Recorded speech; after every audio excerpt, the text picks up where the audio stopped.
Yeah, the Democrats kind of completely waffled recently on this idea of $2,000 stimulus checks, right? I mean, we all know here that on January, what was it, 10th, 4 days before his $1.9 trillion package was released, Joe Biden was tweeting about $2,000 checks. He was saying it was a moral issue. $600 or $2,000 isn't a choice when you're trying to decide between keeping a roof over your head and food on the table. These were words that somebody's, his handler tweeted from his account, right? We were nominally supposed to believe that they were, coming from Joe Biden.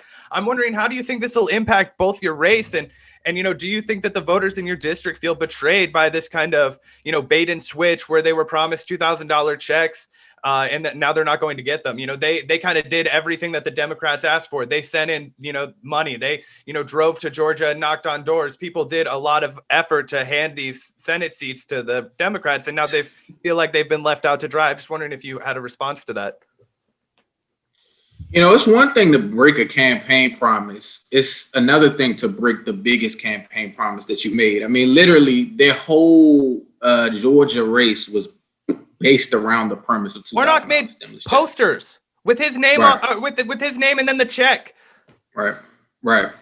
And so, I definitely have concerns about it. I'm hopeful that they will revisit increasing that number back up to 2,000. See, this is the other thing that I'm also mindful is. I don't believe in negotiating against yourself. So, what a lot of Democrats are saying now, is, well, the Republic, we gotta have a bipartisan bill. Well, actually, Mitt Romney never proposed $1,400 stimulus checks. Mitch McConnell never proposed $1,400 stimulus checks, right?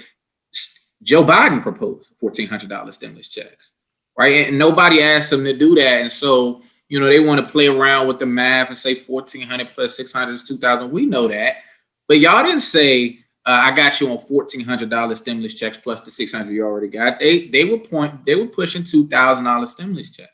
Now I'll be honest with you. I think we need $2,000 stimulus checks. The real question, I believe, beyond how many, right? Should it be a one-time stimulus check payment of $2,000 or should it be monthly and recurring and retroactive?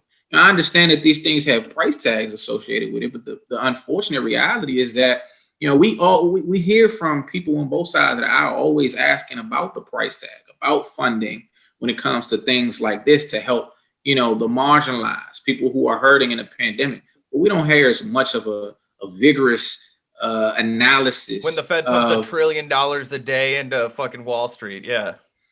Wall Street, the Pentagon, that type of thing. So, we're quick to fund wars.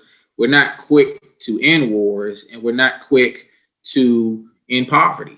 And that's a problem. That makes zero sense. And by the way, I would just note that Congressman Hoyer supported the Iraq War, right? If we didn't have the Iraq War, the country would have a whole lot more money to cut not only $2,000 stimulus checks, but again, monthly stimulus checks. So all of these bad decisions we're making on foreign policy historically impact the moment that we're in right now. That's actually part of why we were in an economic crisis in 2008. It wasn't just the Wall Street issues. It was that the country was already behind the 8 ball because of that disastrous Iraq War.